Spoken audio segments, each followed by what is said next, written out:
Ndewo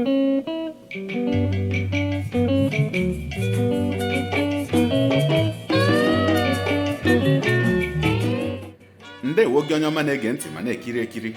Ebe ị nọ ugbu a bụ na sim.si ha asịrị FM. Onye gị na ya nọkwa taa bụ 042 Solex, onye akụkọ ụwa. Ngwa gere ozi nke anyị ji wee bịa taa. Otu nwanne anyị nwoke bụ onye nke na-azụ ahịa ire ụgbọala ezipụtala ozi nye ọha na eze wesị ka ndị mmadụ gbado anya n'ihi ụzọ ọgbara ọhụụ bụ nke ndị ntọ wepụtara ha na-eji anara ndị ezinụlọ ndị ha tọrọ ego ma tinye ndị ọzọ aka ha dị ọcha na nsogbu so na ya.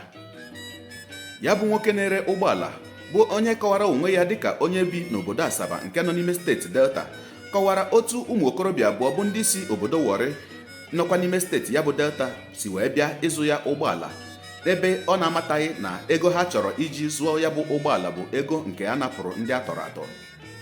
Gere n'olu okwu ya n'ihi na ogologo okwu adị mma n'ụka mgbede, mana dịka ị na-ege ya bụ ozi, biko ị ga-echa ya, ị ga-enyere ya aka wee tụsaa ya ka inyekwa aka wee zọpụta ndị ọzọ maka ịdaba n'ụdị ọnwụnwa dị otu a. Ngwa gere ozi ya n'uju.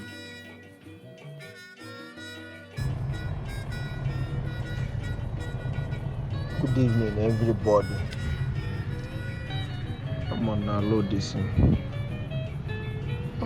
Ka mgbapụ ya ọsọ maka data. Asị m ịkpọgbu ya ọbụla one by one. Explain, okay? It's better na m mere the explanation here. For ndị nugoro nụ, for ndị na-anụbeghị, onye ọbụla anụlụ. Na ana m eke na-eche ukwu n'ihi na ọhụrụ m n'anya. Ana m eke na-eche ukwu n'ihi na ọhụrụ m n'anya. Dị na-agbagharị n'ime ọzara nke mmehie. Ọ tụtara m mee m mma, o nyere m udo, o nyere m ebe sara mbara. O ziri m ụzọ mee m mma, anakụkwa aka ebe a. On Thursday, enwere moto m posted online since last week. On Thursday, somebody kpọọ m. And moto ọ mmadụ binyere ya ka m lee ife o nyere m ya last price 5 million. We post on internet and somebody called on Thursday. Jụọ m ego na m na-ele the moto, say 6 million. Mgbe mụ na-abaga emecha price, o bee na 5.5 million. So 500,000 is my gain. Eleleo, I ejichi data azụ. That is ihe obi m gwara m, I ga-erigide ezigbo ego. Solve all my problem. Mana alụ mere. So, oluo on Friday ya. Ọnịcha ka m nọ. Akpọọ m sị m na enwe ndị na-achọ m.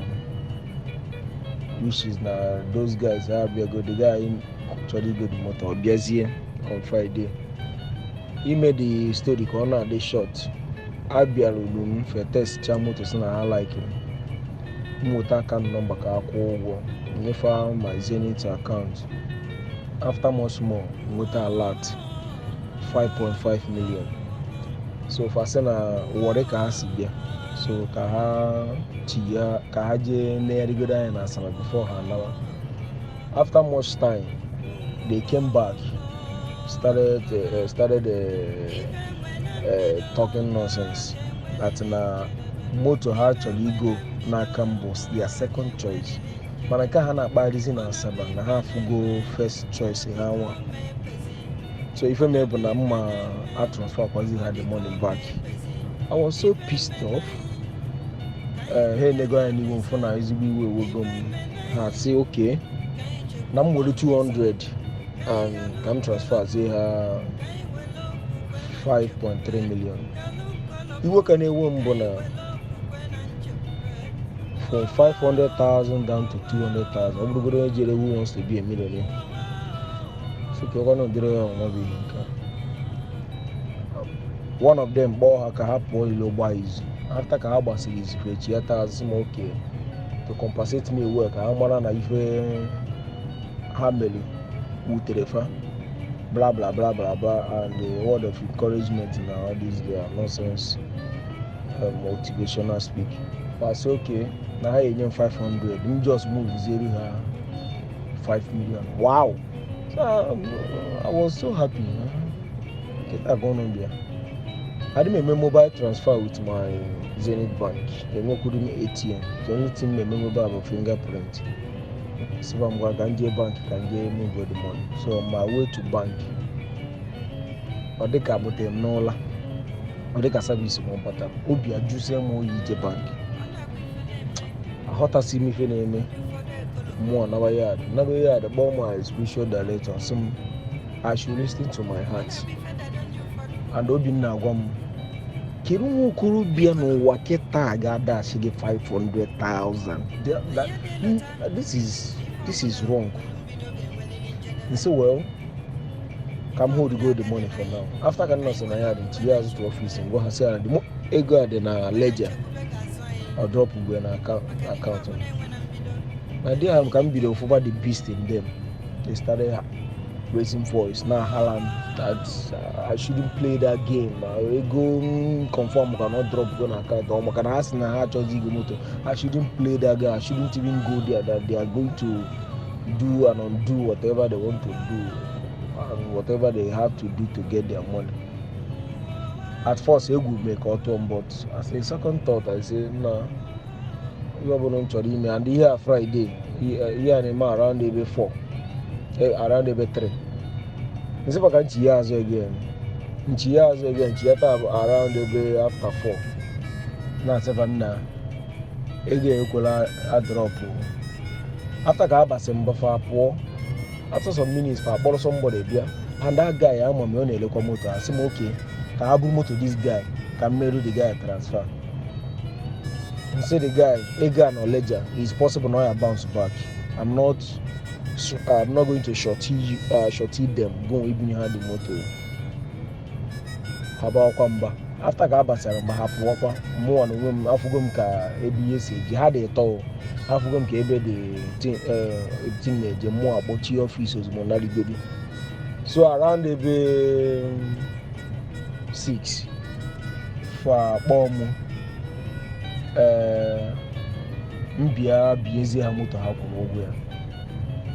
Meanwhile, security guy at Bogom some never muddy Senate neighbor. And I was like, from muddy a talk for on Friday.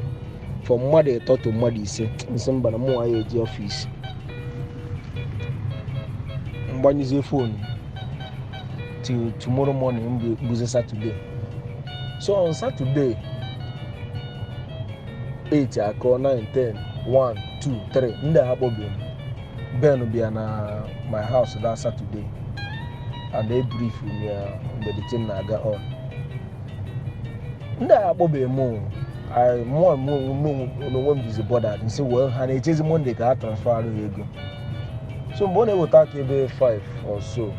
But the guy in the phone. The guy video threat to the bam. Now feel you their money. Now mama we have me we take the money. Now no way for a minute I can read him borrow na for. Now I get memo card. They know me, they know my face, they know the motor nanya my place of business. That they are coming for me. So in a cut about the story more short. More let's see that threat. So number before I do too much. But one of my guy, legal officer, Otago, Mandim boss. When you're gonna give my advice, you give me entry because this case I do go life threatening. So more the police station, they make an entry. Call qualify a name form more feel which they can finish with video like everything see me. If account number has some code logo, near phone number. I do not tell. So far some Ngabazi or the Monday. But before then, more actually recharge the card. But more than a phone, the guy now threatening now chasing and more than record. On back and video second record. But if this guy in a go, I'm not record. On back and video record there. which no ihe m sochapụ onye ndị polisi ebe a na-threaten my life. So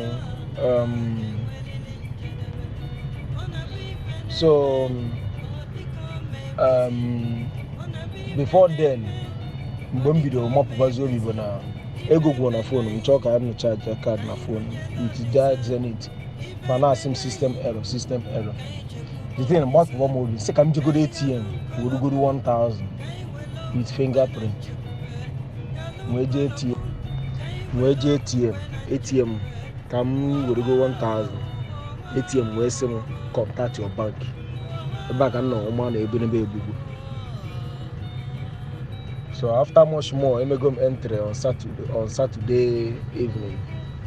Happens everything. Ha akpọrọ m nothing till Sunday agasịa nothing until Monday. Mwa bruzo gaa na nke ndị polisi ọkwa ha sị amụ ejewego fasị m don nwere njewego die mara ihe kpata banki ji osi m kọntat ya wee jee bank meet a customer care na oyibo nụrụ na so na akaụntụ m anara m account number na-enecha sị m nnọla na da she's working on it. Anọ na-echenu ka ọ work on it. Somebody tapped me at back. Turn ọ bụrụ ndị polisi na all these bank police with ofu security bank. No mgbagha ndị ọma nọ ndị polisi na bank. Fasten please can you come with us? So benu ha fa akpọkpọ m n'ofu room ndị security ebe a ka nọ wee send alụ Ben message si adị ya were jiri go send kwara ma nwunye m kpọọ one of my guy and the lawyer. One guy mụ na ya matara ọfụ is a good lawyer too. Ndekwa ya n'igwe although na mụ amegokwara explain before njem. So mana ebe m ka ji na-adịkwa lucky bụ na anọgide ndị polisi ọzọ mmadụ ha bụzi herios wee bịa ha dị 5. Ife dị na moto ha bụ anti-kidnapping squad. Ozugbo a na-emepe ụzọ ọ bụrụ na mmadụ na onye isi fa a na-akpọ Bigi mụ na ya na-abụ ma ọgwụgo mgbe nna azụ ya na relief sef na-adịkala Ọnịcha everyday ka mụ na ya mata mgbe ọbụla na-afụ m n'ilo ọ na-asị m every morning dey go Ọnịcha sị na m na-eji so nkwa mgbe o nyegasị m ego m gotere ya ife ngotechara ya na m ego. So ọkwa another guy a na-agbakwa Destiny nọkwa the other squad onye nke a mụ na ya na-abụ anọkịta ya pụọ jee nwa mmadụ ya na nwunye m masị ka ọ makwuru ụmụ m sef. So ozugbo m etere ụzọ ọsị m Samuel is not possible na ya ka o bụ ụzọ kwuo. Then onye isi ya tọ na ọsị ya Destiny is this guy not your guy? Asị ya na make we dey go station first.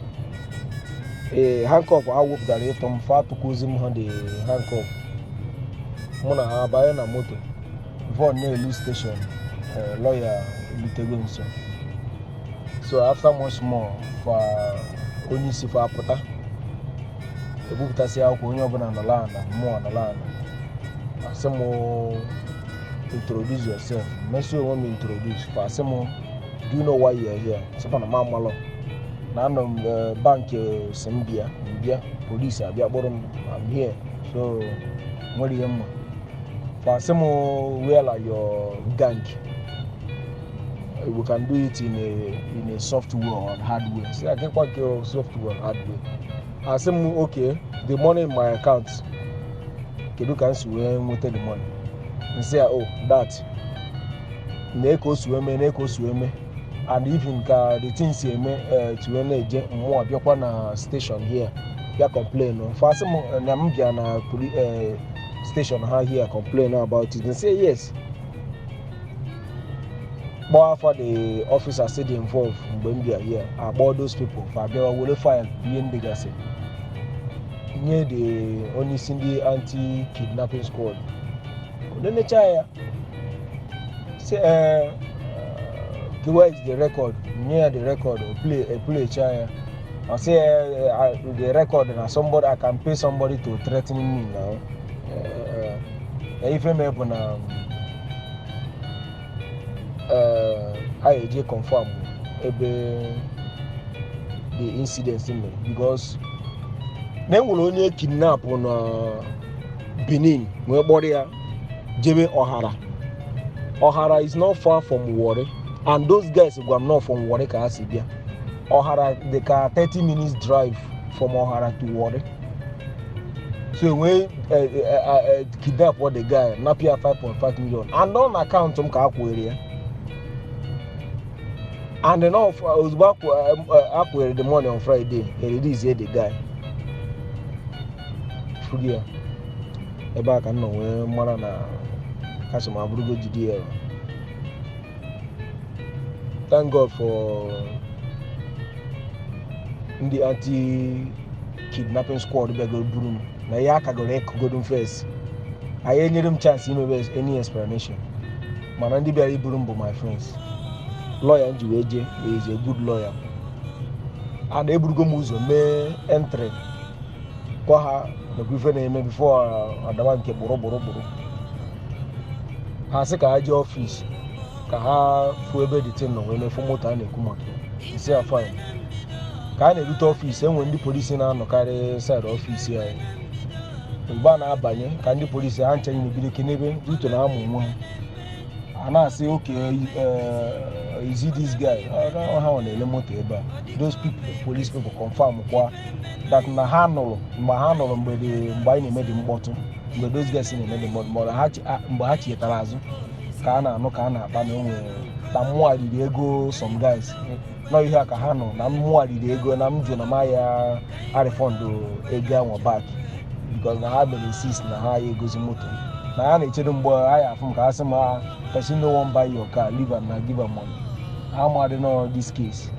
So ndị polisi a confirm kwa n'ọkwa business. Enelecha as akpọ the other man bịakwalụ those people were involved asị m meru transfer ka abụzo moto nke onye akpọkwa the man kwukwa ihe ọma akpọzi anyị nche nyime jebe station si abịa ya mee statement nke ebuto n'ọnọdụ ya. So echiakwa station a chọrọ ikipụ m na station but my lawyer bido mebe dey argue say that na ọmụnwa fụrụ face of India and ọmụnwa na-enye ha lead now. Eziokwu na ndị polisi na ha enwego lead already mana ọmụnwa na-enye ha the accurate lead now. Nwoke kidnap si na all the good in recognizing voice of what face those people mana ọmụnwa the voice. So ha na plan take him to Benin ka m kwuo okwu n'ebe the man nọ ka the man malụ whether m so. Secondly, mgbe my lawyer mesialụ the whole thing mgbe a na-eme argument whether my helism or not. Mana after everything both my police bụkwa my friends so chekwata ihe ọnụ si lapia na ha mụkwa ebe m bi. Mana ọ gaghị sị na ya akpọta ofu onye na mmadụ na-abụ shọti ofu onye na-arụ na bụ a government worker, ofu onye bụ a businessman nwere housing property na Asaba ebe a. Put a call through one of my guy na-arụ na water board ọbịa kpọọ one of our car dealer nwere unu na Asaba ebe a ọbịakwa ha ncha bịa aka na akwụkwọ. Everything was happening n'anya. So after everything, any more condition that in a map out of city, and then Abia station every 8 o'clock. Today, as na major with a statement of account and right from where we end pay the account to date. Ka foresee the transaction which na more jikwata je wotie jekwa na police station spend almost all my day there. Just keep on there. And as I make myself available, more than I would any of them or when the suspect would na I akpogote mu Warri mo Benin come identify those people.